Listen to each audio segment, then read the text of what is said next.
We have a 2007 Mercedes S550, and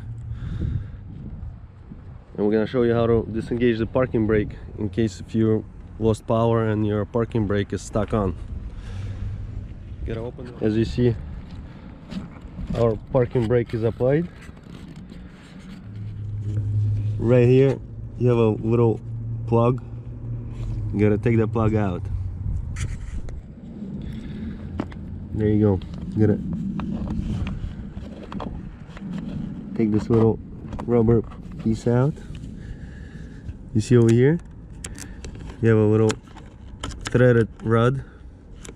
There's probably a special tool to get that to pull on this, but all you have to do is pull on that rod. It's connected to the cable that runs to the parking brake module.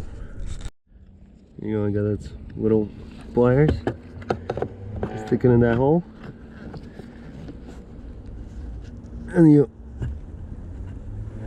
pull to disengage. Now your parking brake is disengaged. See, now you could spin the wheels. Well, the car is in parking, but the wheel is free to spin. There you go. Don't forget to put this rubber piece back on